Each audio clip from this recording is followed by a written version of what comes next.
Network File System, or NFS, is a powerful tool. It lets computers share files over a network, almost like having a giant shared hard drive. This technology is vital in our interconnected world. Imagine a team of scientists working on a large dataset. NFS allows them to access this data from their own computers without the need to copy large files back and forth. This speeds up their research significantly. NFS is not just for scientists, though. It's used in businesses, schools, and even homes. Anywhere people need to share files quickly and easily, NFS can be the answer. It's a testament to how interconnected our world has become. Before you can use NFS, you need to install it. Most operating systems have NFS software readily available. On Linux, you would use a package manager like apt or yum. The command would look something like sudo apt install NFS kernel server. On Windows, you can enable NFS through the Programs and Features control panel. Look for services for NFS. Installing NFS is usually straightforward. It's the first step in setting up your network file system. Once installed, NFS needs to be configured.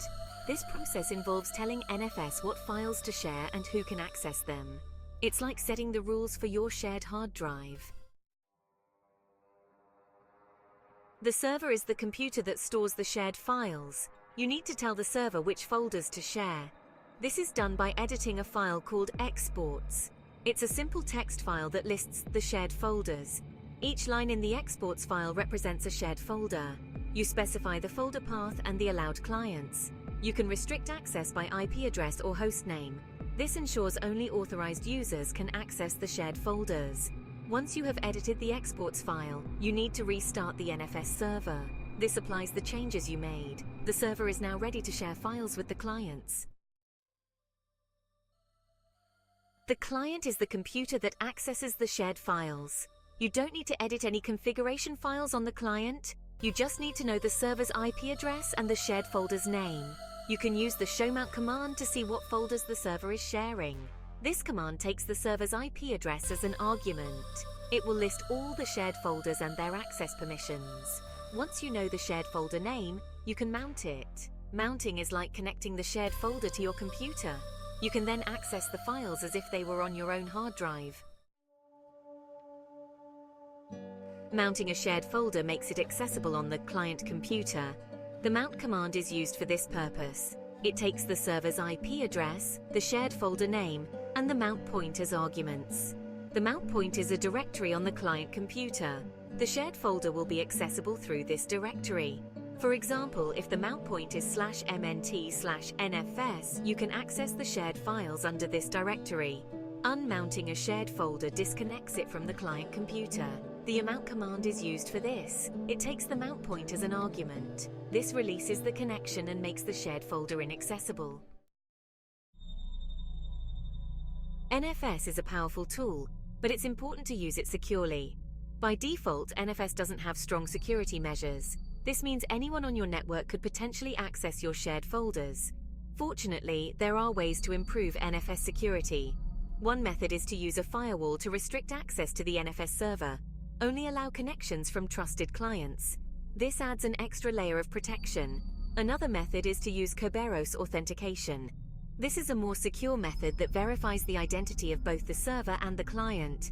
It's more complex to set up, but it provides stronger security. Like any technology, NFS can sometimes encounter problems. One common issue is access denied errors. This usually means the client doesn't have permission to access the shared folder.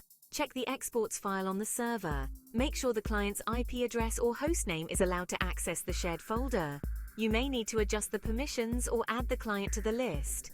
Another common issue is mount timeout errors. This means the client can't connect to the server. Check that both the server and the client are online and the network connection is working properly. NFS offers several advantages. One key benefit is centralized storage. Instead of storing files on individual computers, you can store them on a central server. This makes it easier to manage and back up your files. Another benefit is increased collaboration. NFS allows multiple users to access and work on the same files simultaneously. This is especially beneficial for teams working on large projects. It streamlines workflows and boosts productivity. NFS also simplifies file sharing. You don't need to manually copy files between computers. This saves time and reduces the risk of errors. NFS provides a seamless and efficient way to share files across a network. NFS has numerous applications in various fields. In scientific research, NFS allows researchers to share large datasets. This facilitates collaboration and speeds up analysis. In software development, NFS enables teams to share code repositories. Developers can work on the same code base concurrently, making development faster and more efficient. In media production, NFS allows editors to access large video files from their workstations. This streamlines the editing process and enables smoother collaboration between team members. NFS is a valuable tool for anyone who needs to share files over a network. It's relatively easy to set up and use, and it offers numerous benefits. From centralized storage to increased collaboration, NFS makes file sharing simpler and more efficient. As our world becomes increasingly interconnected, technologies like NFS become even more crucial. They allow us to work together more effectively, share information seamlessly, and push the boundaries of what's possible. Understanding and utilizing such technologies is key to navigating the digital landscape of the future.